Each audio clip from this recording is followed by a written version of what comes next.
What's up, everyone? It's Griever back here, bringing you guys the latest chapter review for Jujutsu Kaisen, chapter 150, entitled, you know what? Let's not even go with that title, because I came up with the perfect title. 3 words which sum up the 3 core aspects of this chapter. The Maki Massacre. I think that is an appropriate title for this chapter, chapter 150. And let me tell you right now, and I said 3 core aspects. Of course, the most important of that is the. Thus, of course, the key component that binds this whole chapter together, this entire story together, is, of course, the. Then we have Maki, who is the center figure in this chapter. And then we have Maki massacring everybody, which is what happens in this chapter. I mean, honestly, when I watched it, I was just like, this is a they fight chapter, but a very brutal, very well done they fight chapter. She took Mai's last request to heart, and she is going to destroy the Zenin clan from the inside out. The only ones left is, Megumi is going to be the only one left, okay? Fushiguro is going to be the only guy left, because everybody else is going to die. This is insane. Now, there are a few cool things for chapter 150.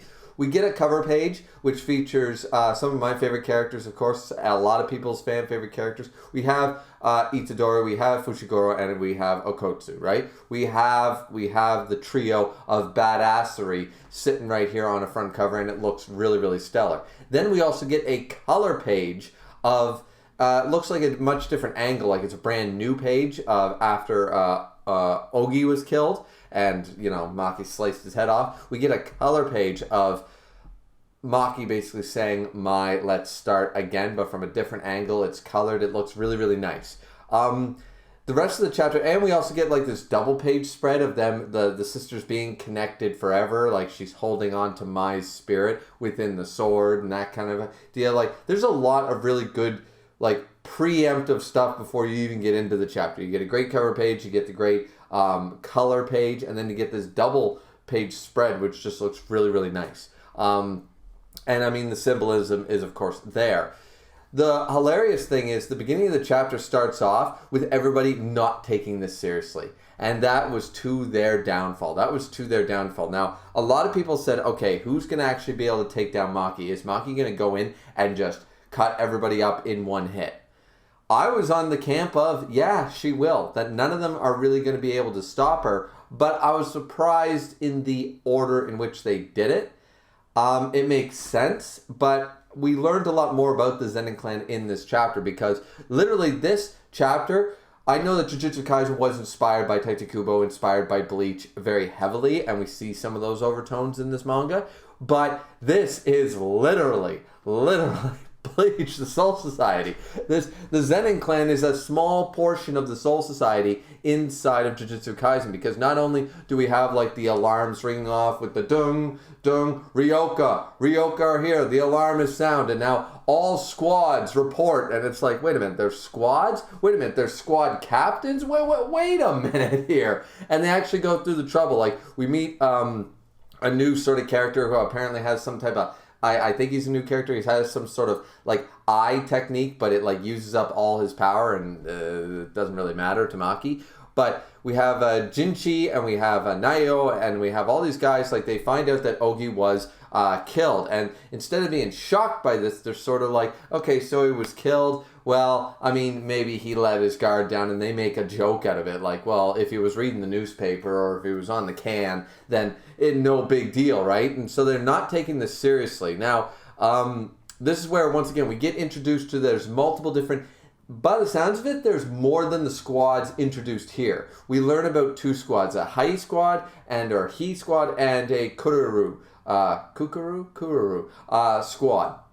The first one being a squad of people like Maki, who is actually part of this squad. It's all members of the Zenin clan who do not obtain a curse technique are obligated to enlist in this particular squad. So Maki was actually a part of this squad for a time. So they're the first ones out there to try to take down Maki. Now, Maki, I was wondering about the whole Keel thing, and this is why from the last chapter review, I was like, okay, what did Mai create? And I didn't realize it was the sword. I thought that sword was still Keel and just sort of got a new sort of look to it. I didn't realize that that sword was not Keel anymore, but Mai created the sword. I didn't realize that. Most people did. That was just me missing the moment sort of idea. But here, it appears that she has... did she pick up Ogi's sword, or is this Keel again? I think she has Keel here. It's sort of hard to tell with the art. We don't get one like really good shot, but I imagine that she still has Keel. She wouldn't have gained this, or what they call it, Dragon Bone. She wouldn't have just thrown that away just because she's got my sword now.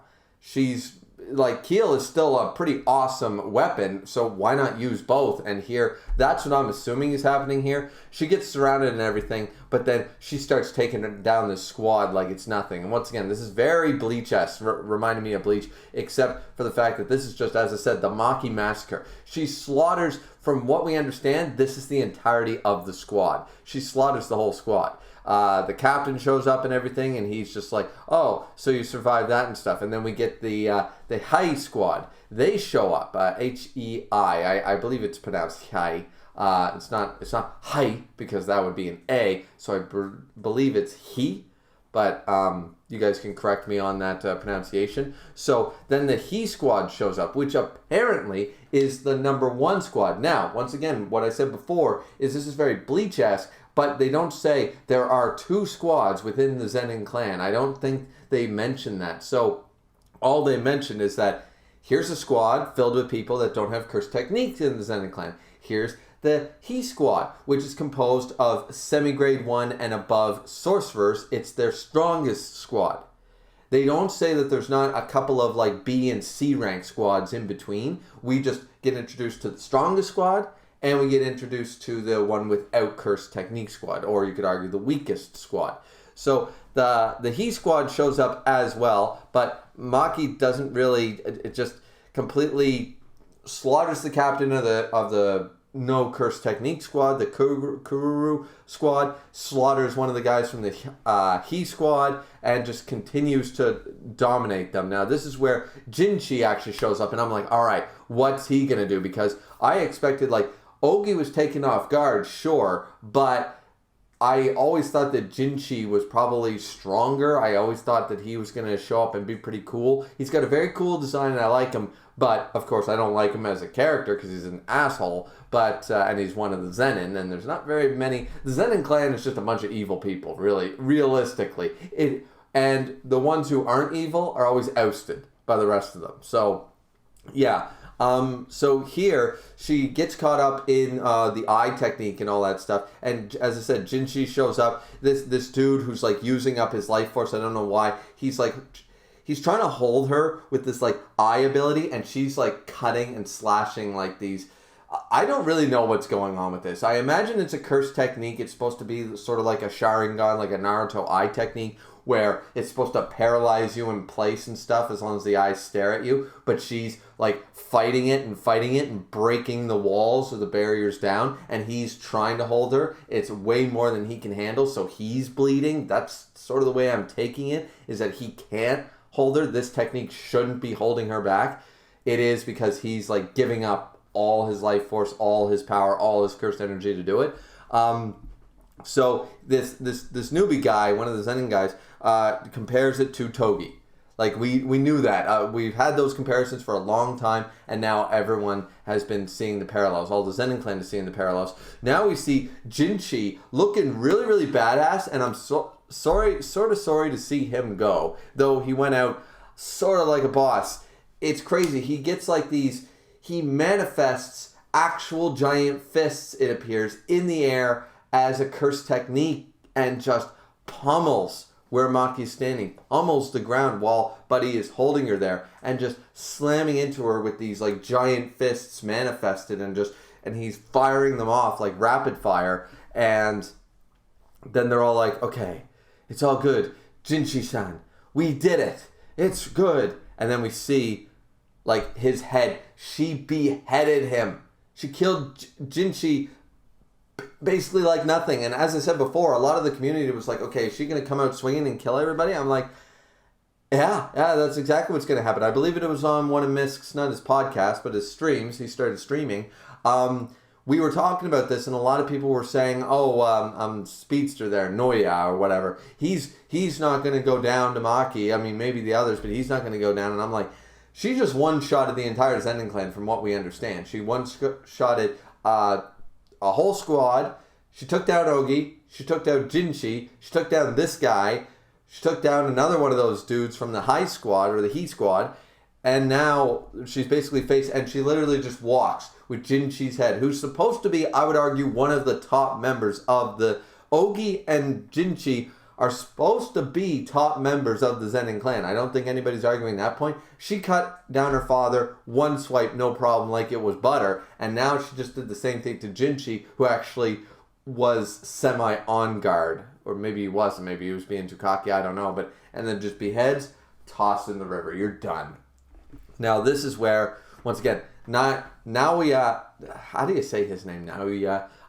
He shows up, and he's the chief or captain of the He Squad, which was just stated to be the strongest squad. But he is so confident in his speed, and we saw him being cocky like that. He got his ass kicked by Chozo. And he also didn't want to disregard Yuta. So Maki, I believe, has risen in levels. I don't think she's top 5 in the verse or anything right yet. But this guy is a cocky, arrogant little shit. And for anybody who thinks, oh no, he's totally going to be able to hold his own, I think Maki's going to play with him next chapter if we continue this and we don't jump away from it. I don't know why we would.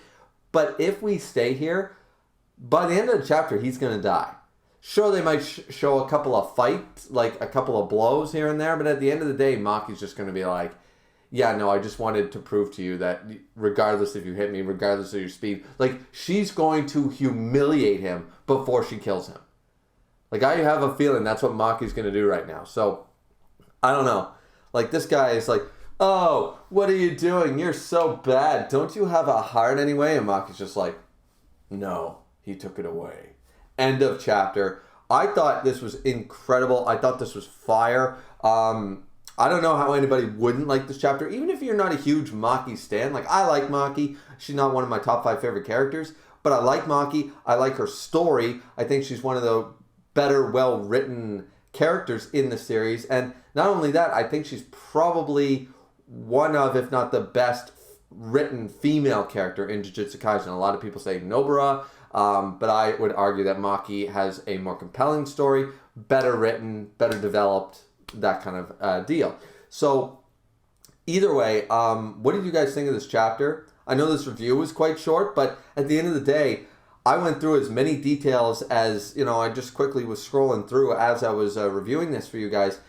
There's not really enough to talk about other than she kicks ass. She kills everybody. It's literally, that's why I said my title, The Maki Massacre. As we know, the being the most important part of that 3-word statement. But that's what happens. Maki massacres everybody.